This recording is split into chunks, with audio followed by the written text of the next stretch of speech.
예, 우두 법용선사의 신명 35번째 시간입니다. 78. 만법 무소고 유유일문이다. 이 만법은 뭐 우리가 우주라고도 하고 세상이라고도 하고 우리 삶이라고도 하죠. 뭐 이름은 이렇게 어느 쪽에서 보느냐에 따라서 이름은 다릅니다. 우리 삶이다 그럴 때는 이제 그걸 경험하는 이 주체라고 해야 됩니까? 그걸 이제 중심으로 볼 때는 삶이라고 그러고, 이 세상이라고 그럴 때는 보통 이 분별심 속에서 세상이라고 그럴 때는 내가 있고 세상이 있는 거죠. 그러니까 이 세상이라고 할 때는 보통 이제 이 철학이나 이런 데서는 그걸 객관이라고 그러는데, 그러니까 우리가 우주다 세상이다 그럴 때는 거기에는 나라고 하는 게 같이 포함되어 있질 않아요. 객관적인 어떤 대상을 이 세상이라고 하고 우주라고 그러는데, 그러니까 분별할 때는 희한하게 이 세상과 나를 나누어 버리더라고요. 저도 그렇게 살았죠. 이 세상에 있고 내가 있는 줄 알고 살았는데, 이 진실에 이렇게 통하고 보면은 이 세상과 내가 따로 있지를 않다. 그거를 이제 불교에서는 이 주관과 객관이 없다. 나와 세상이 따로 없다. 이제 이렇게 얘기를 하는데, 그러니까 세상이라고 하는 게 이제 만법이죠. 우주라고 하는 게 만법인데, 만법 무소다. 이 만법은 이 무소라고 하는 말은 이 소라고 하는 건 어떤 우리가 보통 이제 바라고 해석하는데, 어떤 이 장소를 얘기하는 거죠. 장소, 처도 어느 곳이죠. 그러니까 어떤 곳이 없다. 이 만법이라고 하는 것은 어떤 곳이 없다. 또는 뭐 여러 곳이 없다. 또 다른 말로 하면은 이 만법이라고 하는 것은 따로 있지 않다. 뭐 이런 얘기인데, 분별을 하면 따로 있죠. 분별을 하니까 있다고 그러는 겁니다. 불교에 이제 이 교리 중에 이 십이연기라고 하는 교리가 있어요. 십이연기라고 하는. 거기에 보면은 아홉 번째가 유고, 열 번째가 유입니까? 거기 유가 있고, 그 다음이 이 생이고, 이 12번째가 노사인데, 그 유라고 하는 게 그런 말이거든요. 뭐가 있다, 이 말이에요. 뭐가 있다. 그거는 이제 우리가 분별하기 때문에 있다. 그러니까 이 12연기도 마찬가지로 우리가 분별을 하면 모든 걸 있다고 그래요. 자꾸 있다고 그래요. 모습이 있고, 소리가 있고, 색깔이 있고, 의미가 있고, 뜻이 있고, 삶이 있고, 죽음이 있고, 태어남이 있고, 오름이 있고, 그름이 있고, 뭐가 자꾸 있다고 그러고 하거든요. 그건 전부 이제 모습만 분별하기 때문에 하는 얘기고 하는 생각입니다. 그러면 불교의 가르침이라고 하는 건 뭐냐? 이 불교의 가르침은 불교의 가르침이라고 해도 되고, 실상이라고 해도 됩니다. 이 불교의 가르침은 이 세상의 이 실상을 가르치는 겁니다. 다른 말로 하면 우리 삶의 이 진실을 가르치는 겁니다. 그게 이제 불교예요. 이 불이라고 하는 건 이 깨달음인데, 이 깨달음이라고 하는 게 실상이고 우리 본성이거든요. 본성. 그러니까 이 우리 본성이라고 하는 말이나 이 세계의 본성이라고 하는 말이나 똑같습니다. 그러니까 이 본성에 통해 보면 그래요. 우리가 무정물이라고 하는 이런 사물의 본성이나 이 살아있다고 하는 이 나의 본성이나 이 본성은 똑같은 겁니다. 그걸 불성이라고도 하죠. 이 불성은 똑같은 거예요. 이 불성은 둘이 될 수가 없고 따로 있지도 않고 둘이 아니에요. 똑같은 거거든요. 그러니까 뭐 이 세계의 본성, 이 실상이라고 하는 말이나 우리 삶의 진실이라고 하는 말이나 똑같은 말입니다. 근데 이 드러난 모습, 소리, 색깔만 이 분별을 하면 자꾸 그런 모습, 소리, 색깔만 쫓아갈 뿐이지, 그 모습, 소리, 색깔의 어떤 진실, 실상, 그걸 이제 우리가 진리라고도 하는데, 그게 깨달음이고 도거든요. 그건 잃어버려요. 자꾸 모습만 쫓아가고, 소리만 쫓아다니니까. 그러니까 어떤 일이 있다, 이건 우리가 잘 안다니까. 어떤 일이 벌어졌다, 어떤 일이 생겨났다, 이건 좋은 일이다, 나쁜 일이다, 옳은 일이다, 그런 일이다. 이건 우리가 잘 알아요. 그건 도사들이야. 물론 이 옳고 그름이라고 하는 것은 사람의 기준에 따라서 사람마다 다르긴 하지만 어쨌든 그걸 분별해내는 데는 뭐 누가 시키지 않아도 도사들입니다. 자동으로 돼요. 워낙 오랫동안 그렇게 살아왔기 때문에 내가 분별을 해야 되겠다라고 하는 어떤 의지나 뜻이 없어도 그냥 자동으로 돼. 예, 그렇기 때문에 예, 예. 저희 이 선원에 오셔서 이렇게 공부하는 도반들께서 저한테 하시는 말씀 중에 하나가 그거예요. 나는 생각하기 싫은데 그냥 법문만 들으면 저절로 생각이 된다는 거예요. 예, 법문 안 들을 때도 저절로 생각하고 계십니다. 그냥 하루 24시간 우리는 저절로 생각해요. 워낙 익숙해져 있기 때문에 그래요. 우리가 이 세간에서도 그러잖아요. 어떤 일을 오랫동안 하면은 거기에 익숙해져 가지고 신경 쓰지 않아도 의식하지 않아도 뜻하지 않아도 그냥 그렇게 합니다. 그냥 이 손과 이 발이 저절로 그렇게 움직여져요. 생각도 똑같아요. 생각도 길들여지는 거거든. 그러니까 우리가 우리 분별이라고 하는 것도 습이라고 그러는 거예요. 길들여지는 겁니다. 그래서 화를 잘 내는 사람은 웬만한 일에는 화를 잘 내요. 그렇게 길이 들여져 있어요. 남을 미워하는 사람은 웬만한 일에는 남을 미워하고, 이 세상을 불평하는 사람은 조금 그게 인과관계가 어떻게 이렇게 상식적이고 합리적으로 따져보면 이 진실 말고도 인과관계가 없는데도 이 불평을 합니다. 자기는 인과관계가 성립이 돼요. 나를 불편하게 하는 모든 것은 이 세상 때문이다라고 하는 게 있단 말이에요. 그러니까 그게 버릇이에요, 버릇. 그렇게 익숙해져 왔어요. 근데 그 버릇이 내 버릇이고 내 잘못이고 내 부족함이다. 이렇게 돌이켜지면 삶이 힘들죠. 보통 삶은 힘듭니다. 그러면 그러니까 자꾸 합리화시켜요. 이 생각은. 진짜로 이 세상의 잘못이고 다른 사람의 잘못이고 다른 사람이 진짜 미운 짓을 했고 나한테 원망받을 짓을 했다. 이렇게 합리화시켜 버립니다. 그게 자기 분별인 줄 모르고 이 분별을 합리화까지 해버려요. 자동으로 합니다. 자동으로. 그게 이제 우리 습이죠. 그게 우리 습이에요. 이 손으로 어떤 일을 오랫동안 해오면 손이 익숙해지듯이 우리 생각도, 감정도, 느낌도, 기분도 익숙해지는 겁니다. 비 오면 우울하다고 하시는 분들, 그건 오랫동안 그렇게 했기 때문에 그래요. 너무 익숙하면 그게 자기가 돼버려요. 그 익숙함이 내가 돼버려. 그게 참 희한하죠. 그냥 익숙할 뿐인데 그게 자기인 것처럼 우리가 착각을 하고 사는 건데. 어쨌든 이제 그런 이 익숙함에서 우리가 한번 벗어나는 것은 그렇기 때문에 쉬운 일은 아니죠. 법문만 듣기만 하십시오. 그러니까 자기가 사실 할 건 따로 없지만 법문만 듣기만 해라. 사실 그것도 쉬운 일은 아닙니다. 우리가 억지로 들을 수는 없거든. 자기가 듣고 싶지 않은데 어떤 목적 때문에 듣는 거는 그건 어느 정도 한계가 있어요. 저절로 관심이 가야 이게 들어지는 거거든. 근데 관심이 가서 들어봐도 뭐 이해되고 알아지고 뭔가 내가 바뀌어지고 뭐 이런 건 없어. 그러니까 이 법문만 듣는 게 사실은 쉬운 일은 아닌데, 그런다 하더라도 그 익숙함에서 우리가 한번 이렇게 훌쩍 벗어난다는 거는 쉽다고 할 수는 없습니다. 물론 우리가 애쓰고 노력해서 벗어날 수 있다. 뭐 애를 써야 된다. 노력을 해야 된다. 어찌 해야 된다. 이런 말은 아니에요. 그렇게 쉬운 일은 아니에요. 공부하시는 분들이 가장 어려운 게 그거예요. 도가 어려운 게 아니야. 깨달음이 어려운 게 아니고 이 실상이 어려운 건 아니에요. 실상은 아무것도 아니에요. 항상 이렇게 눈앞에 분명한 거고 이렇게 다 드러나 있는 거기 때문에 실상은 아무것도 아니야. 근데 그 자기의 그 익숙함에서 한번 벗어나는 게 참 이게 힘들어요. 왜 힘드냐? 간단히 얘기하면 이렇습니다. 내가 애를 쓴다고 되는 게 아니야. 애를 쓰는 것조차도 익숙함이거든.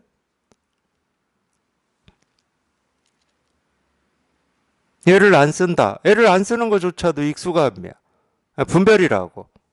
그러니까 이건 애를 쓸 수도 없고 안 쓸 수도 없고 이렇게 할 수도 없고 저렇게 할 수도 없고 옳다고 할 수도 없고 그러다고 할 수도 없고 안 할 수도 없고 그렇다고 뭐 노력할 수도 없고. 그것 때문에 어려워요. 한 번도 지금까지 평생을 살면서 해본 적이 없는 일이거든요. 머릿속으로 상상은 해봤을지는 모르겠지만 이건 상상해서 이게 되는 게 아니야. 그러니까 상상이 안 되는 거예요. 이게 뭔지를 몰라. 아무리 상상을 해도. 애 쓰는 것도 아니고 애를 쓰지 않는 것도 아닌, 이거는 뭐 우리 생각으로는 어떻게 해볼 수가 없어요. 한 번도 경험해 본 적도 없을 뿐더러 생각조차 해본 적이 없어요. 생각으로는 우리가 다 해봤죠. 이것저것 다 해봤습니다. 뜻을 내보기도 했고 의지를 가지고 뭔가를 해보기도 했고 노력도 했고 몸부림도 쳤고 발버둥도 쳐보고 다 해봤어요. 너무 많이 해봤죠. 평생을 해봤기 때문에 너무 많이 해봤습니다. 근데 이거는 한 번도 해본 적이 없어요. 그러니까 이걸 어떻게 해야 될지를 알 수가 없어. 말 그대로 알 수가 없어. 어떤 사람들은 참 문학적으로 표현을 하는 건데 모름의 경이로움이다. 뭐 이런 식으로도 얘기하는데 모름의 경이로움. 그런 식으로 얘기할 수도 있겠어요. 근데 뭐 말이 이쁘면 뭐 할 겁니까? 표현이 이쁘면 뭐 할 거예요? 좀 거칠고 투박하더라도 자기 스스로가 이럴 수도 없고 저럴 수도 없이 꽉 막혀 있다가 한번 툭 하고 한번 툭 하고 힘없이 툭 하고 그냥 이 진실을 한번 깨달아 보는 거. 그러니까 투박하고 거칠어도 상관이 없어요.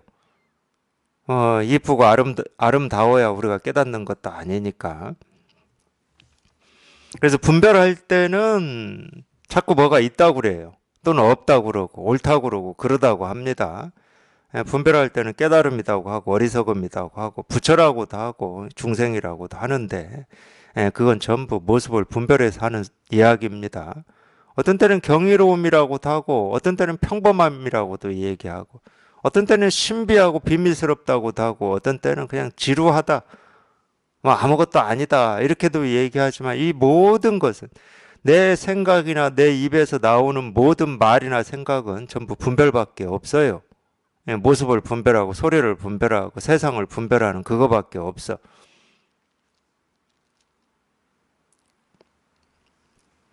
근데 이 천차만별한 모습, 소리, 색깔이 여기에서는 유유일문이라고 그랬어요. 오직 하나의 문이 있을 뿐이다 이렇게 표현했어요. 하나의 문이 있을 뿐이다.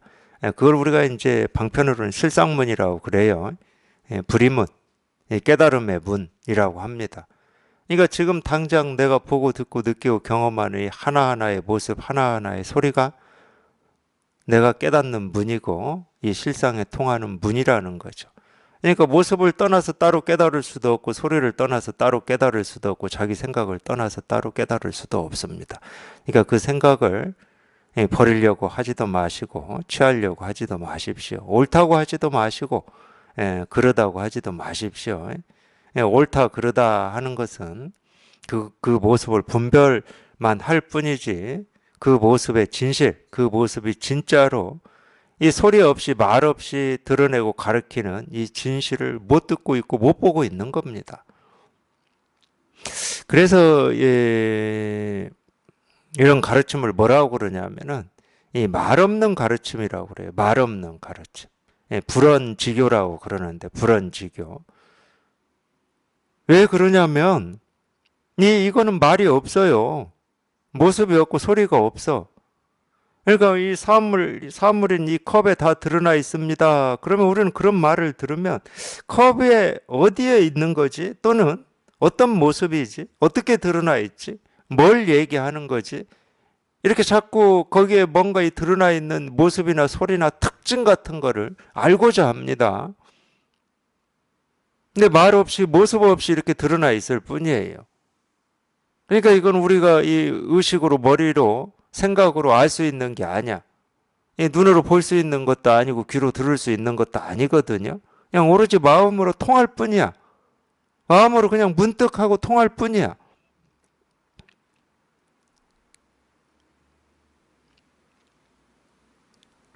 그러면 지금 보고 듣고 느끼고 경험하는 이 천차만별한 모습, 소리, 색깔만 이 한 개의 문이냐? 아닙니다.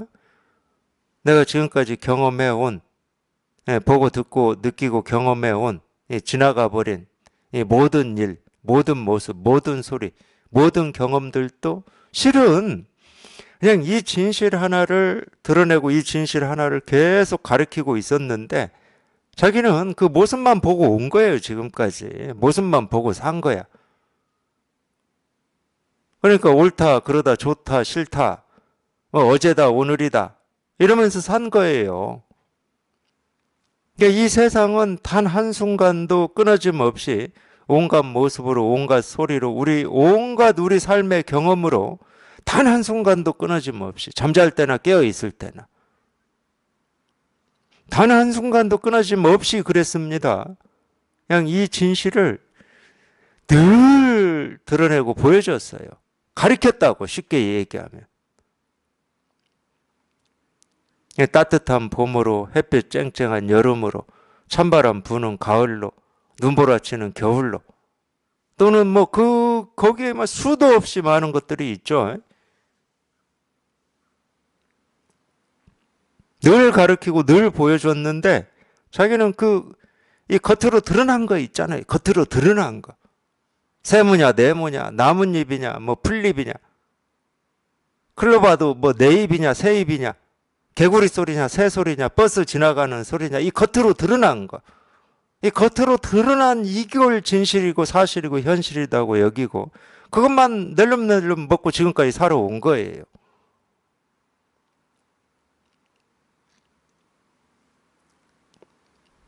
이게 개구리 소리인지 버스 지나가는 소리인지는 뭐 듣자마자 바로 알죠.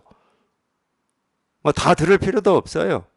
그냥 앞에 이 잠깐만 들어도 저게 버스 소리인지 개구리 소리인지 우리는 다 분별합니다. 다 알아요. 그러니까 분별은 도사들이야, 도사들. 근데 그렇게 잘 안다고 하는 그 개구리 소리가 진실로 가리키고 드러내고 있는 게 뭐냐는 거지. 이게 느티나무냐, 소나무냐, 전나무냐, 잣나무냐, 이건 우리가 도사들처럼 안다니까.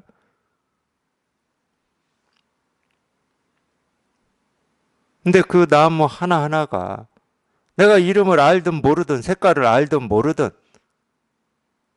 그런 모든 모습으로 드러난 그 나무 하나하나가 진실로 드러내고 가르치는 이게 뭐냐는 거야, 이게. 마음 공부는 이거거든요. 모습, 색깔, 소리가 아니에요. 내 느낌, 감정 이런 게 아니야.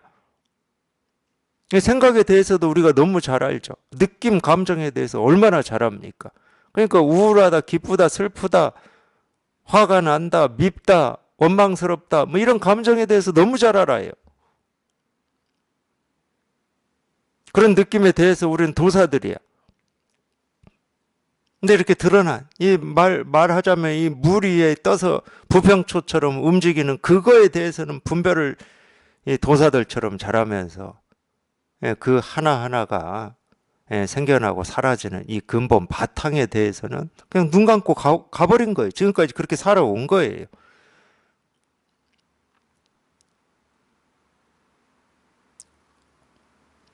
당연히 그러니까 앞으로 다가오지 않은 일이 두렵고 주저스럽고 망설여지지. 어떤 일이 닥칠 건지 두려운 거지. 그러니까.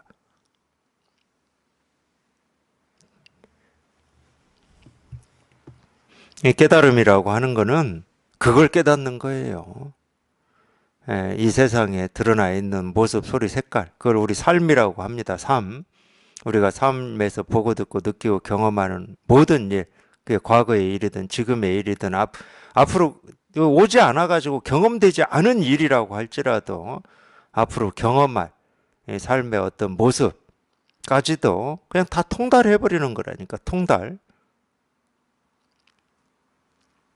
어떤 일이 생기고 사라질지라도 그냥 이 일일 뿐이거든. 그냥 이거밖에 없어요. 그냥 이거 하나예요. 근데 보통 우리가 이 마음 공부를 한다 그러면 일상을 떠나서 하려고 그래. 자꾸 일상을 떠나서. 뭐 일상적이지 않은 어떤 특별한 행동 양식이라든지 마음가짐인 줄 알아요. 절대 그런 게 아닙니다. 이 깨달음이라고 하는 것은 어떤 특별한 행동이라든지 수행에 있고 우리 일상적으로 먹고 사는 일에는 없고 이런 일은 없어요. 그러면 그건 진실일 수가 없고 진리일 수가 없죠. 진리는 통하면 시작과 끝을 그냥 관통해버리는 거예요. 둘이 될 수가 없어. 여기에는 있고 저기에는 없고 오늘은 없고 내일은 있고 이런 건 없다니까. 그렇기 때문에 우리가 보는 티끌 하나에서도 이 진실을 우리가 실감하고 확인할 수 있는 거고 그냥 저 지나가는 버스 소리 하나에서도 이 진실을 확인할 수 있고 실감할 수 있는 겁니다. 그렇게 돼 있어요. 이 세계는 그렇게 돼 있어. 각각 나뉘어져 있어서 이 도리가 있고 저 도리가 있고 이 이치가 있고 저 이치가 있을 것처럼 우리는 분별하지만 그런 거 없습니다. 그냥 전부 이 일밖에 없어. 그냥 이 일 하나야. 이 일 하나가 지금 온갖 모습으로 온갖 소리로 이렇게 드러나 있을 뿐이에요. 이거 하나가 온갖 모습으로 온갖 소리로 이렇게 드러나 있을 뿐이야. 그러니까 전지전능하다고 그러는 거예요. 전지전능하다. 이 모습 없는 분별되지 않는 이 진실, 이 실상 하나는 못하는 게 없어요. 이 세상을 잃어버린다니까. 이 세상을. 그냥 이 세상을 잃어버려. 이 모습, 소리, 색깔로 이 세상을 잃어버려요. 하늘, 땅으로 이 세상을 잃어버리고.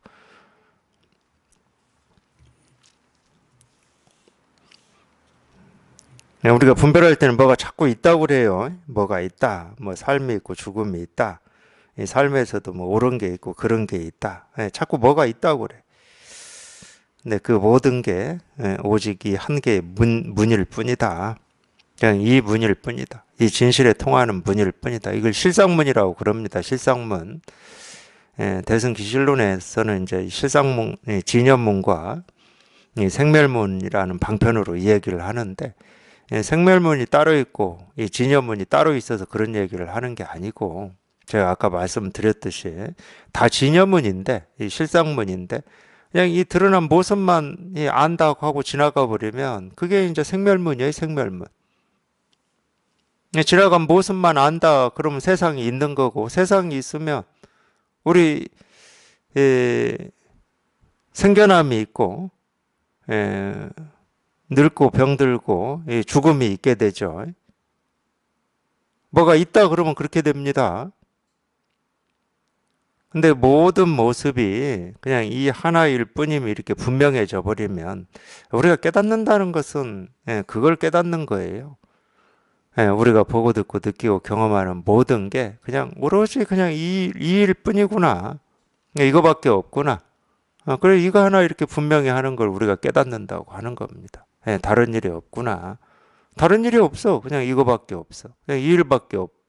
그냥 이거밖에 없음. 그냥 이거밖에 없어.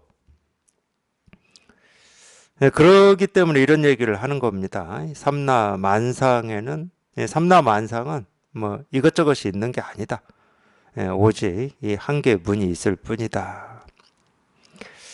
79.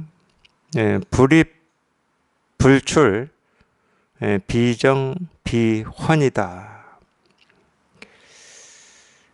불입 불출 들어오지도 않고 나아가지도 않고 비정 고요하지도 않고 비환 시끄럽지도 않다.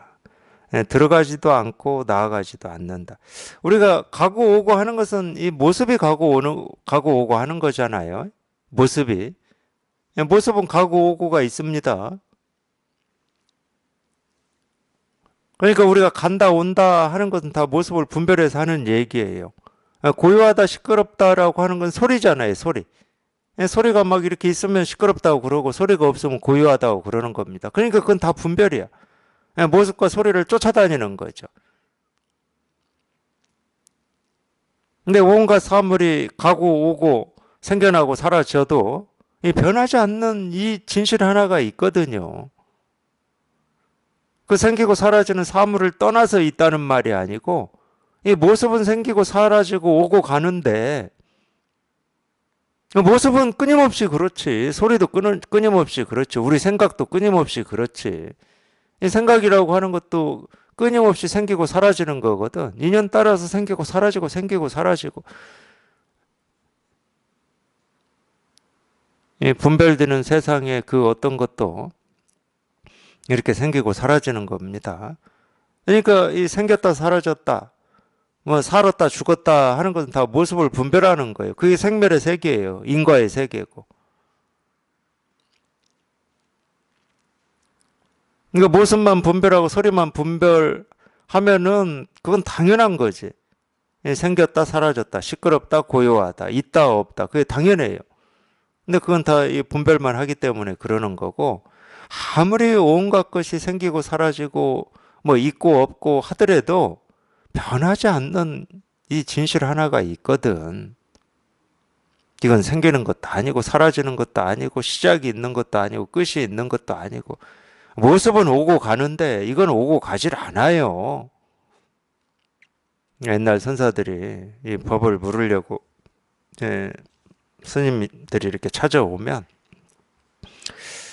많은 부분은 어디에서 왔느냐 그러거든요. 어디에서 왔느냐. 물론 어디에서 왔느냐 그게 뭐 일상적인 이야기입니다. 우리도 그러잖아요. 고향이 어디입니까? 어디 사십니까? 이렇게 묻잖아요. 그냥 들어보면 그냥 일상적인 얘기예요. 물론 이제 자기 스스로 이 진실이 이렇게 분명해 보면 이 법을 말하는 말이 따로 있고 일상적인 이 말이 따로 있고 그러지는 않아요. 이게 이렇게 분명해 보면 이 얘기는 뭐냐면은 이 세간과 출세간이 따로 있질 않아요. 이게 이렇게 분명하면. 세간이 있고 출세간이 있질 않다니까. 이 중생의 세계가 있고 부처의 세계가 있질 않아요. 그러니까 엿법한 말이 따로 있고 엿법하지 않은 말이 따로 있질 않게 돼. 이게 이렇게 분명하면. 근데 이제 우리가 아직 체험이 없을 때는 당연히 엿법한 말이 있고 엿법하지 않은 말이 있고 부처와 중생이 있다고 여기죠. 그리고 체험이 있어도 좀 오래 걸려요. 이렇게 되기까지는 오래 걸려. 체험이 있어도 그냥 엿법한 말, 이 가르침 이게 있고 그냥 일상적인 말이 있고 이렇게 되거든. 그러니까 저도 그랬거든요. 저도 체험하고 제 스승님이 법회하는데 이렇게 갈 때 항상 가기 전부터 이렇게 좀 고민이 돼요. 고민이. 물으실까 봐서. 어떻게 왔습니까? 하고 물을까 봐서. 그러면 막 제 머릿속에서는 막 머리가 돌아가요. 그렇게 물으시면 어떻게 답을 해야 될까 하고 막 돌아가. 뭐 버스 타고 왔습니다라고 답을 해야 될지, 뭐 온 곳도 없고 간 곳도 없다고 답을 해야 될지, 머리가 막 돌아가요. 근데 이렇게 답하든 저렇게 답하든 자기 머리 돌아가서 나온 답이기 때문에 다 분별해요. 자기 스스로가 아직도 법과 법 아님이라고 하는 이 경계가 있다는 말이거든. 근데 왜 공부할 때 그런 고민이 있는 거는 뭐 나쁜 거는 아닙니다. 그게 비록 자기 수준이고 자기 부족함이지만 우리가 항상 그 부족함에서 출발해서 공부를 하는 거지, 부족함 없이 공부할 수는 없어요. 부족하지 않은데 뭐하러 공부해요. 근데 그것도 그러기 때문에 우리 이 세속의 버릇이에요. 부족한 걸 견디지를 못하는 거예요, 우리가. 근데 이 공부하시려면 부족한 것을 자연스럽게 여기실 줄 아셔야 돼요. 물론 자연스럽다고 하는 것은 포기하라는 말은 아니고, 부족한데 포기할 사람은 없겠지만, 나는 항상 부족해, 나는 그런 사람이야 하고 그렇게 넘어가라는 말은 아니에요. 그게 그냥 자연스러운 거다. 내가 부족하기 때문에 공부하는 거고, 이 공부는 해도 이 부족함이라고 하는 게 어느 정도까지는 항상 있다. 뭐 이렇게 아시는 게 좋을 겁니다. 그 부족함을 메우기 위해서 애쓰고 노력하는 것은 그건 전혀 공부에 도움이 안 되고, 잘못된 길로 가기가 너무 쉬워요. 그러면 이건 메울 수 있는 게 아닙니다. 그리고 그런 말로 대답한다고 해서 이 단련이 되고 탁마가 되는 게 아니에요. 그런 생각이 자기 머릿속에서 조금이라도 있다는 게 이미 분별이고 그게 말이고 그게 생각이거든. 그냥 부족한 채로 하는 거예요. 그냥 부족한 채로. 그런 이 갈등이 저는 체험하고 몇 년 동안 있었어요. 제 스승님 법회 갈 때마다 있었습니다. 또 이제 스승님하고 이렇게 방에서 1대1로 이렇게 얘기를 나눌 때도 그런 부담 같은 게 몇 년 갔어요, 몇 년. 체험하고. 꽤 오래 갔습니다. 근데 어느 순간에 저도 모르게 사라지더라고요. 이제 뭐 타고 왔습니까? 그래도 뭐 버스 타고 왔습니다. 기차 타고 왔습니다. 해도 뭐 제가 왜 분별합니까? 뭐 이런 뭐 문제 제기라고 해야 됩니까? 이런 거에도 아무 마음에 걸림이 없어요. 버스 타고 왔다고 하든 뭐 이 법을 타고 왔다고 하든 뭐 구름을 타고 왔다고 하든 뭐 아무 그런 게 없더라고요. 그러니까 뭐 스승님이 이제 뭘 말씀하시고 뭘 물어도 제 안에서 어떤 분별이라고 하는 게 이 머리가 돌아가질 않으니까 머리가 분별로 머리가 안 돌아간다니까. 분별로 머리가 돌아가질 않는데 무슨 걱정이 있고 무슨 두려움이 있겠습니까? 그래서 어떤 대답을 엽법하게 할 거냐, 이건 아직 공부가 아니에요. 사실 이 선이라고 하는 게 그런 식의 이 공부 때문에 이 문자선으로 가버렸거든요. 당말 이 송초에 그것 때문에 문자선으로 가가지고 이 선의 생명력이 사라져 버렸습니다. 그런 게 아니거든. 그냥 이 말 없이 예, 그냥 꾸준히 하다 보면 자기도 모르게 자기 안에 있는 뭐 그런 어떤 갈증이나 뭐 목마름이나 좀 원이나 더 공부를 좀 더 깊이 해봐야 되겠다는 생각이나 이런 게 그냥 말끔하게 사라져 버려요. 말끔하게. 그래서 옛날부터 선사들이 그런 말 했습니다. 말 잘하는 뭐 이 말 뭐라고 이 말 뭐 하여튼 그런 말이 있는데 그런 거 걱정하지 말라고. 말 못하는 이 부처가 될지언정 말 잘하는 뭐 이런 거 걱정하지 말라고. 제 경험으로는 그래요. 제 경험으로는. 제 공부 경험으로는 그렇더라고요. 그러면은 제 스승님이 제가 그럴 때마다 이렇게 1대1로 이렇게 만날 때마다 뭐 심오하게 저한테 물은 게 있냐? 한 번도 없어요. 실은 한 번도 없어요. 저 혼자 미리 막 질문을 만들어 가지고 저 혼자 답을 만들고 그 쇼를 했던 거지. 근데 그런 마음이 있는 거는 공부할 때는 도움이 되는 것 같아요. 자기 스스로한테는 도움이 됩니다. 어떤 긴장이라든지 자극이라든지 이런 게 있으니까 굉장히 긴장되거든요. 식은땀이 나고. 저는 그렇더라고요. 스승님 앞에 서면은 긴장되고 막 식은땀이 나고 그러더라고요. 뭐 특별히 잘못한 것도 없는데 특별히 잘못한 것도 없는데 막 땀이 나요. 땀이. 뭔가 이 분별하는 말, 나도 모르게 이렇게 분별하는 말을 할까 봐서. 그런 건 공부할 때 모르겠어요. 뭐 그게 얼마나 도움이 됐는지는 저는 모르겠지만 그런 마음으로 그냥 제가 그런 마음을 일부러 가진 것도 아니고 저절로 그런 마음이 있고 그런 마음으로 그냥 공부했습니다. 그래서 어떤 때는 좀 피해 다니기도 했고 부를까 봐서 겁나니까 피해 다니기도 했고 어떤 때는 마음 먹고 그래도 가까이에서 한번 뭐 이렇게 그래야 되겠다 이러면 또 큰 맘 먹고 또 한번 그러기도 하고 하여튼 공부라고 하는 게 참 신기해요. 이게 신기해. 뭐 어떤 이 방법이 있는 게 없어. 결국은 아무 방법이 없어. 여기에 통하기 전에도 방법이 없고 통하고 난 뒤에도 방법이 없어요. 어떤 방법도 없어.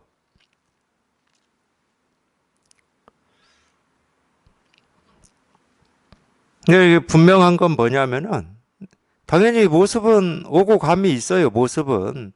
우리가 송정역에 가서 KTX 타고 딱 앉으면은 용산역에 데려다 주잖아요. 가고 오미 있다니까. 모습은 가고 오미 있어. 근데 아무리 모습이 가고 오고 높고 낮고 뭐 오른쪽이고 왼쪽이고 뭐 왔다 갔다 한다 하더라도 그러니까 TV하고 똑같다니까. 영화 TV하고 똑같아요. 그 모든 이 모습, 소리, 색깔, 그 활동이 이루어지려면 그 막이 있어야 되잖아요. 막이, 바탕이 있어야 되잖아. 그 바탕은 온갖 것이 생기고 사라지고 오고 가는데도 바탕은 끄떡 없습니다. 조금도 움직임이 없어요. 뭐, 이 바탕이 생기고 사라지는 것도 아니고, 이게 움직이는 것도 아니고, 커지고 줄어드는 것도 아니야. 사람은 그 막에서 커지기도 하고, 줄어들기도 하고, 뭐, 시간이 가기도 하고, 늦기도 하고, 뭐, 온갖 것이, 이 영화나 드라마 보면 그러지. 근데 아무리 온갖 것이 그 온갖 모습이 소리 색깔이 생기고 사라지고 변하더라도 변하지 않는 이 하나가 있다니까. 이 하나가. 그걸 우리가 진실이라고 하고 실상이라고 하고 도 깨달음이라고 하는 거거든. 그걸 우리 본성이라고 그러고 마음이라고 그러는 거예요. 그거를. 근데 이 깨끗한 이 마음이 이 왔다 갔다 하는 이 모습을 떠나서 따로 있겠습니까? 내가 지금 보고 듣고 느끼고 이 생각하고 저 생각하고 이렇게 살까 저렇게 살까 오늘은 돈을 얼마나 벌었나 못 벌었나 하는 그거하고 따로 있겠냐고.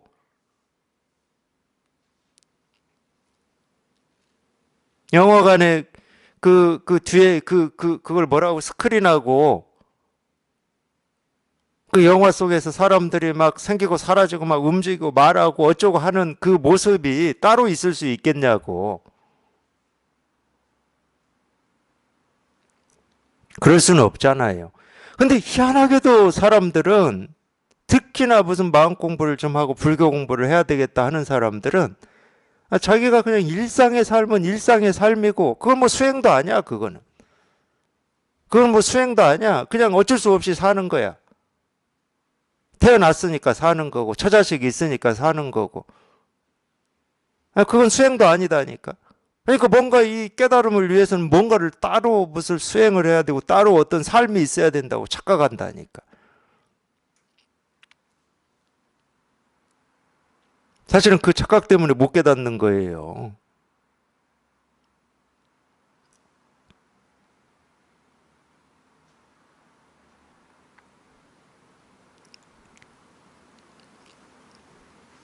이런 비유가 뭐 적당할지 모르겠는데 영화 있잖아요. 영화. 광주에는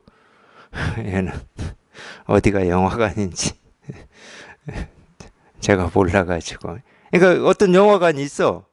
그 영화관 스크린에 어떤 때는 이 영화가 상영이 되고 어떤 때는 저 영화가 상영이 돼요. 근데 어떤 영화는 굉장히 감동적인 영화고 어떤 영화는 굉장히 뭐 이렇게 무서운 영화고 어떤 영화는 좀 뭐 우리 예를 들면 아무 재미가 없는 영화야. 그렇지만 그 감동적이고 재미없고 무서운 영화다 하더라도 스크린은 똑같다니까. 이 감동적인 영화만 쫓아다녀야 우리가 인간이 더 좋아지고 내 삶이 더 자유로워지고 그런 게 아니라고.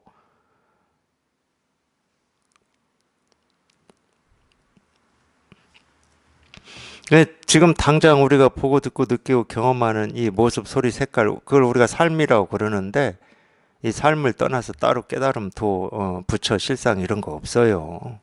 있으면 거기에 있는 거지. 너무 흔하디 흔해가지고 또는 너무 지루해가지고 솔직히 좀 지루하잖아요.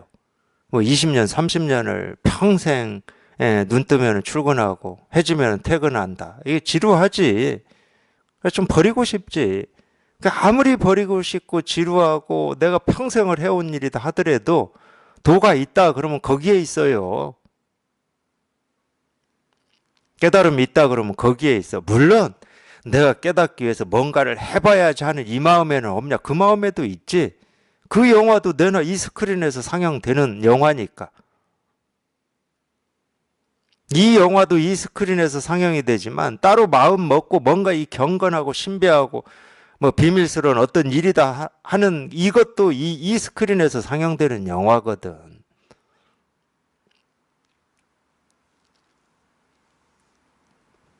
그러니까 이 세상에 이 천차만별한 모습, 소리, 색깔이 다 그냥 이 진실의 문이다. 이 실상 문이다. 이 진현 문이다. 이, 이 문밖에 없어요. 오로지 그냥 이거 하나야, 이거 하나. 고요함 속에 이 깨달음이 있고 시끄러움 속에는 깨달음이 없냐? 그거는 뭐 천만의 말씀입니다. 왜 세상을 반쪽만 취하려고 그래요? 이 깨달음이라고 하는 게 통달한다라고 하는 것쯤은 우리가 누구나 다 알거든.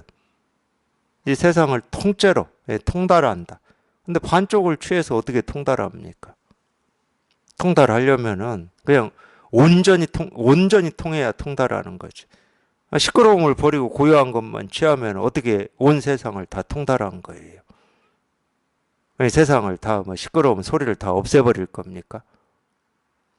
마찬가지예요. 똑같은 말이야. 부처는 취하고 중생은 버린다? 그거는 통달하는 게 아니지.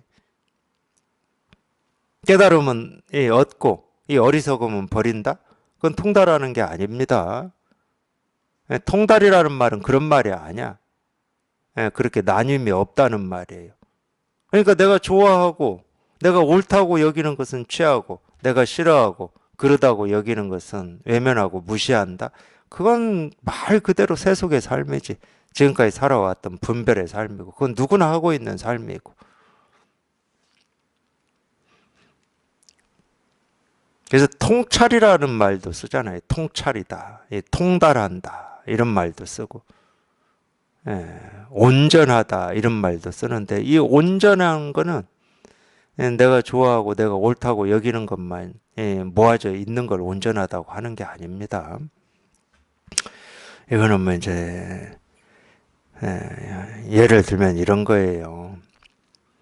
저도 20대 때 이런 꿈이 있었는데 하여튼 마음 맞고 서로 이렇게 말이 통하는 사람끼리 나중에 결혼을 하고서도 뭐 이렇게 같이 모여서 살았으면 참 좋겠다. 뭐 이런 느낌. 그리고 이제 이거를 못 버리고 이 30대, 40대, 50대가 되면은 마음 맞고 이 좋은 사람끼리 모여서 뭐 전원주택을 구성해 보자. 뭐 이런 꿈을 많이 꾸죠. 저 그거 뭐 야단치고 싶은 마음 하나도 없어요. 전혀 없어. 근데 좋은 사람끼리 뭐하러 모여요? 좋은 사람들은 각자 자기 위치에서 좋은 일 하고 살아서 더 세상에 씨를 뿌려야지. 좋은 사람끼리 왜 모여? 생각해보면 참 유치한 생각을 했다는.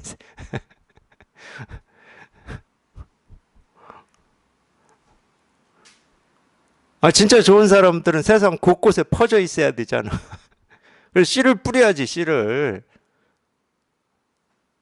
씨를 뿌리고, 이 사람 속에 살면서, 이 어려움이 있고 힘겨움이 있다. 그러면은 좀 같이 어깨동무하고, 좋은 쪽으로 나아가야지. 뭐하러 아니, 모이려면 그렇게 모이지 말고 힘들고 아픈 사람들 모아서 좀, 아픔을 뭐 치유하고 함께하고, 이러는 게 조금 더 낫지 않나. 물론 뭐 다 생각이지만. 근데 그런 유아적인 생각들을 많이들 하시더라고, 많이들.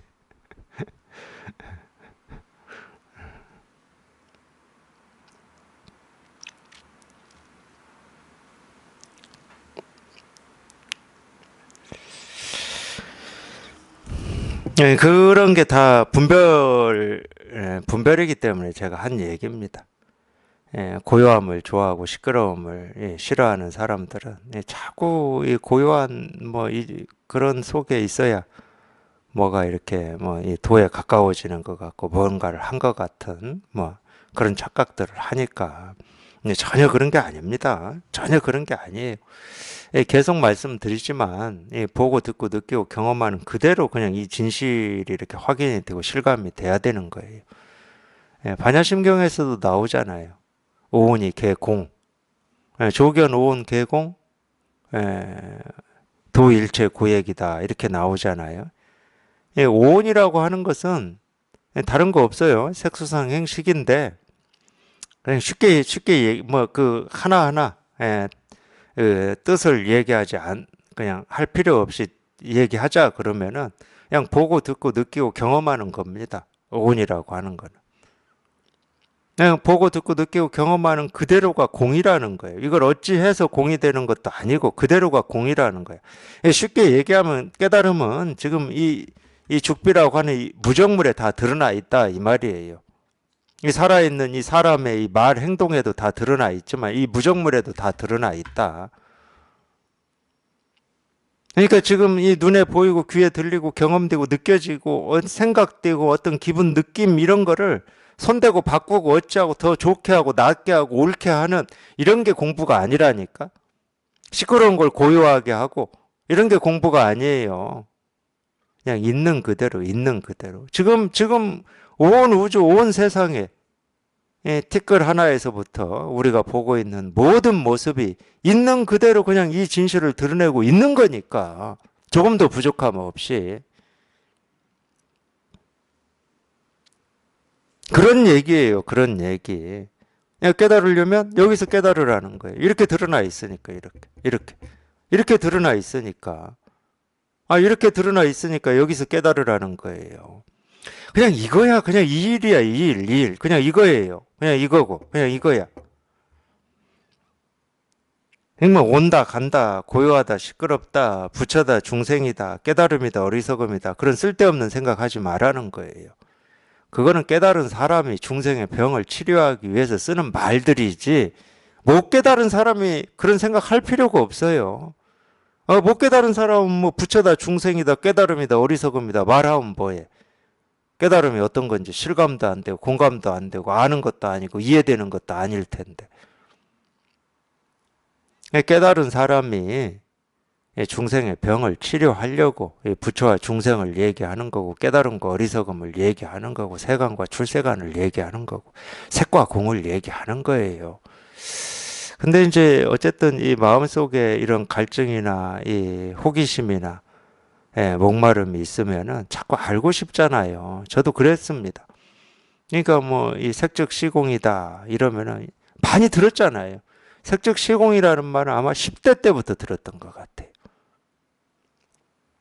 알고 싶죠. 뭘 색이라고 하고 뭘 공이라고 하고 뭘 색즉 시공이라고 하는지 알고 싶어요. 그러니까 알고 싶으니까 자기 나름대로 그런 얘기를 해놓은 이런 뭐 책이나 이걸 보면서 자기 나름대로 그 지식을 습득해서 아는 체하고 살았던 건 맞거든요. 그 아는 체가 또 통하긴 통해요. 왜냐하면 다른 사람들은 이 색즉 시공이라고 하는 뭐 그런 거에 대한 이야기를 읽어본 적이 없으니까 그 사람들은 그걸 읽어본 적이 없어. 그나마 내가 먼저 읽었기 때문에 아는 체는 할 수 있어. 이런 말이다 하고. 근데 그게 자기 살림살이겠습니까? 남이 해놓은 이야기 주워 들어가지고 기억해가지고 그냥 자기 입으로 할 뿐이지. 색이 뭔지 공이 뭔지 뭐 깨달음이 뭔지 중생이 뭔지 전혀 모르죠. 알미라고 하는 건 그런 겁니다. 알면 뭐 심오한 것 같지만 아까 제가 말씀드렸듯이 드러난 현상을 이해하는 거예요. 분별하는 겁니다. 그게 알미예요. 그러니까 알면 본질하고 아무런 상관이 없어요. 우리 실상하고 아무런 상관이 없어. 그래서 우리 알물 지식이라고 그러고 본질에 통하는 이거를 우리가 지혜라고 그러는 거죠. 80 한번 보겠습니다. 성문영각. 성문영각은 보통 이제 이승 또는 소승이라고 그러죠. 소승. 성문영각의 성문영각 지불능론이다. 성문영각. 이 소승은 이거를 이 논할 지혜가 논한다는 것은 말한다는 거잖아요. 말할 지혜가 소승의 지혜로는 말할 수가 없다 이렇게 번역을 했는데 물론 뭐 그렇게 얘기할 수도 있죠. 그렇게 얘기할 수도 있고 또 다른 식으로 하면 소승은 이 지혜를 말할 수가 없다 뭐 이렇게 해도 됩니다. 이렇게 해도 되는데 소승의 지혜로는 이 진실에 도달할 수가 없다. 뭐 이런 얘기예요. 소승의 지혜로는. 왜 소승은 안 된다고 하냐면은 이 소승은 입장이 뭐냐? 이 소승의 입장은 우리가 보통 이제 불교라고 하면은 불교도 나누는 방식에 따라서 많이 있습니다. 근데 이제 크게 나누는 방식이 소승불교와 대승불교를 나누죠. 이 소승불교와 대승불교를 나눌 때는 어떤 민족이나 국가나 이런 걸 기준으로 해서 나누지 않습니다.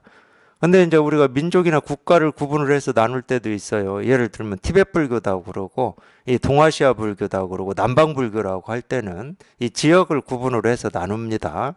근데 소승 대승 불교는 지역 민족을 구분해서 나누지를 않고 이 사실은 이 깨달음을 가지고 이 소승과 대승을 나눠요. 예, 승이라고 하는 것은 수레라는 뜻인데 수레는 어떤 불교에서 어떤 의미가 좀 있냐면 수레는 당연히 방편이죠. 뗏목이죠.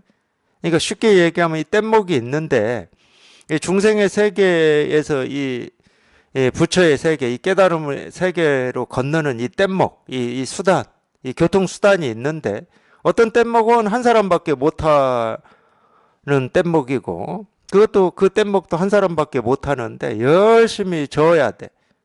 근데 어떤 뗏목은 그냥 많은 사람이 탈 수가 있어. 근데 이건 저을 필요도 없어. 그냥 발동기로 그냥 유행하고 건너는 이런 뗏목이야. 이게 이제 소승과 대승이라고 그러는 거예요. 근데 본질적으로는 우리가 물론 이 소승불교에서 이 깨달음이 나올 수 없냐? 나올 수 있죠. 소승불교 아니어도 깨달음은 나올 수 있어요. 평생 시장에서 배추만 파는 사람도 깨달을 수 있습니다. 불교의 불자도 몰라도 깨달을 수 있어요.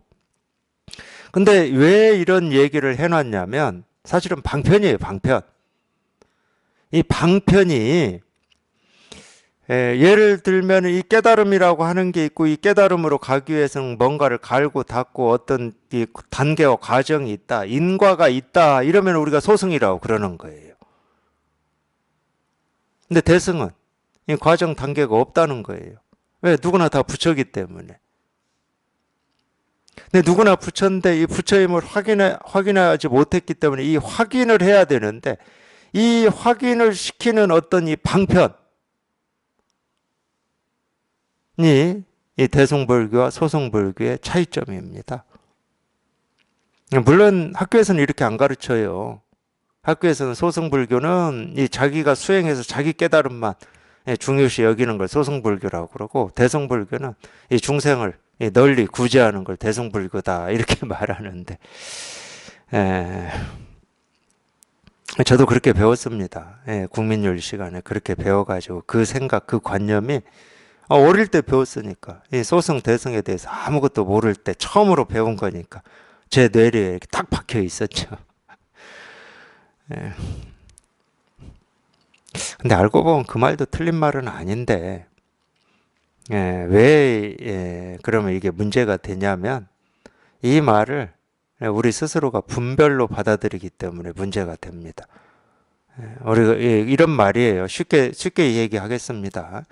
우리가 이 중생이라고 그럴 때 아마 이 만에 9,999명은 이 중생이다. 그러면 이 못 깨달은 이 밖에 있는 사람을 중생이라고 그럴 겁니다.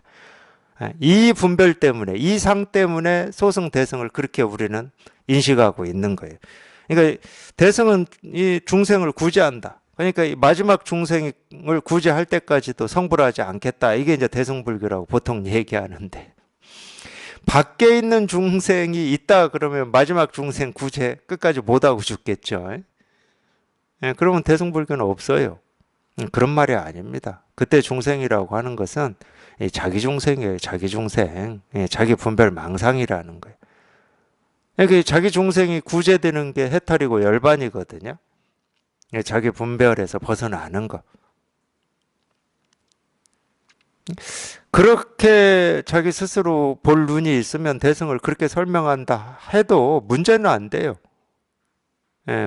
금강경에서 얘기하는 것처럼 모든 중생을 일시에 다 제도시킨다. 이거하고 똑같은 말이거든. 한 중생도 남김없이 다 무여열반에 들게 해서 멸도시켜버린다는 거예요. 한 중생도 남김없이. 그게 사실은 깨달음이거든요. 우리가 이 진실에 통할 때는 분별에서 그냥 몰록 벗어나 버리는 거예요. 그럴 때는 한 중생도 없어요. 모든 분별에서 몰록 벗어나 버려요.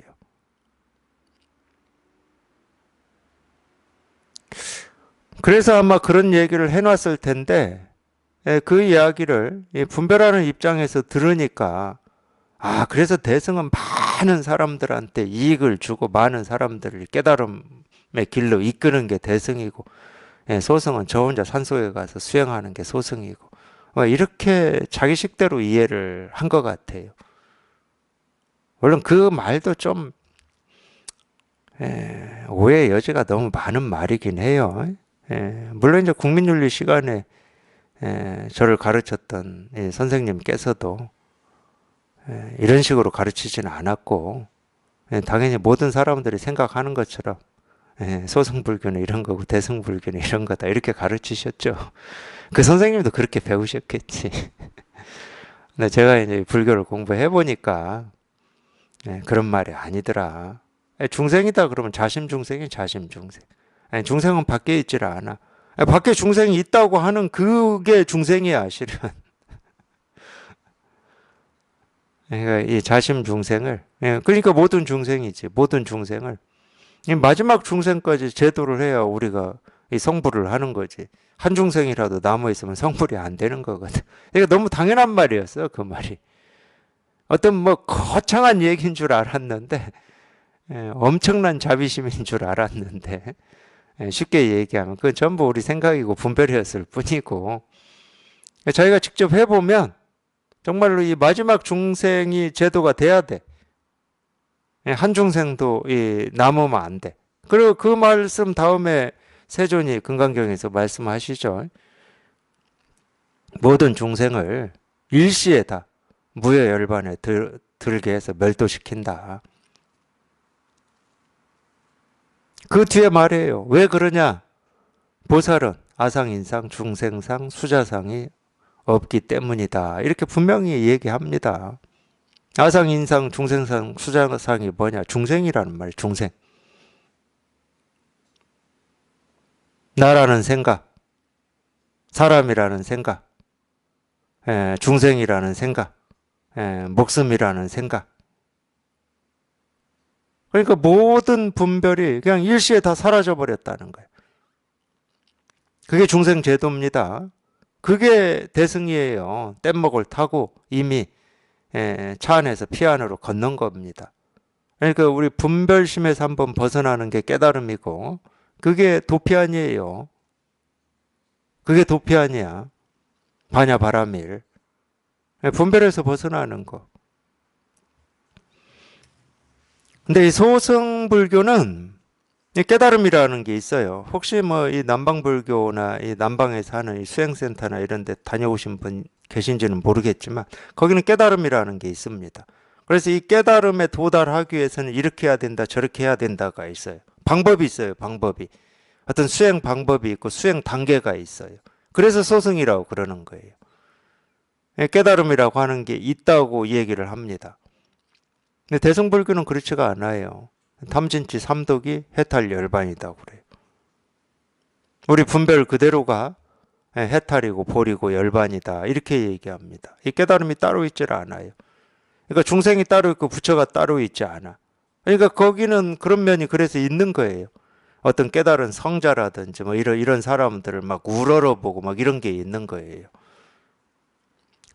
그게 사람들, 이 중생심에 휩싸여 있는 사람들한테 이 불교를 조금 이렇게 관심 갖게 하는 데는 도움이 될 겁니다. 그런 면이. 그런 면도 있긴 있어요. 이 세간은 이 보여지는 걸로 참 많이 판단을 하기 때문에 그런 면이 있긴 있는데, 결국은 그런 상을 가지고 공부를 시작했다 그러면 그 상을 과감히 다 깨버려야 되거든. 무슨 뭐 여기에 거룩함이 있고, 뭐 이 경이로움이 있고, 뭐 부처가 있고, 이 깨달음이 있느냐? 과감히 다 깨버려야 됩니다. 상을 가지고 이 상 없는, 이 분별 없는 이 실상에 들어올 수는 없어요. 그러니까 마찬가지죠. 우리가 유치원생들 좀 이렇게 가르칠 때는 뭐가 좀 이렇게 아름답고 뭐가 있는 것처럼 얘기를 해줘야 나도 커서 공부를 해봐야지 이럴 거 아니에요. 그런 면이 좀 있긴 있어요. 그래서 불교도 좀 이 장엄이라는 말이 있죠. 장엄. 불교도 그런 게 필요하기 때문에 이렇게 장엄을 한 겁니다. 근데 이 장엄을 한 이유가 그런 건데 여기에 빠져버리는 거예요. 여기에만 빠져가지고 여기에서 헤어나오지를 못해요. 여기에서.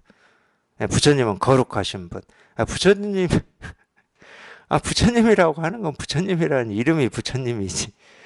부처님이라고 하는 게 따로 있습니까? 뭐가 따로 있어야 거룩하다고 그러고 성스럽다고 하는 거지. 있다 그러면 자기 본래 마음이라니까. 자기가 날 때부터 가지고 있는 그 마음이 부처지. 그게 실상이고 그게 도고 그게 깨달음이지. 밖에 부처님이 있다 그러면 그게 중생이 되는 거예요. 아니 사실 그렇잖아. 부처님을 거룩하다라고 하는 그 마음도 자기 마음에서 나오는 거잖아. 자기가 거룩하다고 하는 거지. 거룩한 어떤 게 있어서 내가 거룩하다고 그러나? 자기가 거룩하다고 하고 자기 마음에서 성스럽다고 그러고 대단하다고 하는 거지. 근데 희한하게도 우리는 밖에 어떤 거에 뭐가 있다고. 그러니까 의지하고 싶으니까 그러는 거예요. 의지하고 싶으니까. 뭔가에 의지하고 싶어. 의지하고 싶은 사람은 뭐겠습니까? 자기 발로 자기가 서 있지를 못하니까 그러는 거예요. 자기 발로 자기가 서 있으려면 자기 이 본성에 한번 통해야 돼요. 이 본성에 통하지 않으면 참 이 뿌리 없는 부평초처럼 물이 이쪽으로 흔들리면 그리 흔들리고 저쪽으로 하면 이리 흔들리고 누가 이렇다 그러면 이쪽으로 가고 저렇다 그러면 저쪽으로 가고 부처님은 거룩하다 그러면 그리 가고 하느님은 뭐 어쩌다 그러면 그리 가고 그러는 거예요. 뿌리가 없어 뿌리가. 우리한테 뿌리는 이거밖에 없거든. 우리가 본래부터 타고난 이 마음 이거밖에 없어요. 그래서 우리가 흔들리는 거거든.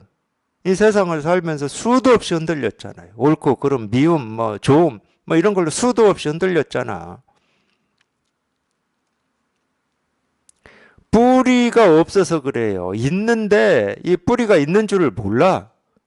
실감을 못 해가지고. 계속 눈에 보이고 귀에 들리고 자기 이 생각으로 헤아려지고 분별되는 것만 쫓아서 지금까지 살았기 때문에.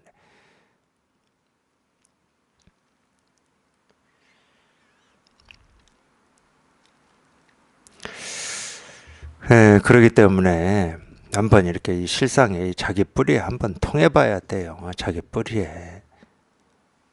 우리 이 뿌리라고도 하고 이 근본이라고도 하는 거거든요. 여기 한번 이렇게 확 통해봐야 돼. 그냥 이림이 이렇게 한번 그냥 확 하고 다가와야 돼요. 이거밖에 없구나. 그냥 이 일이었구나. 그래야 우리 삶의 신비, 우주의 신비가 그냥 낱낱이 다 밝혀져 버리는 거예요. 이거에 그냥 이 일이야. 그냥 이거 하나, 이거 하나.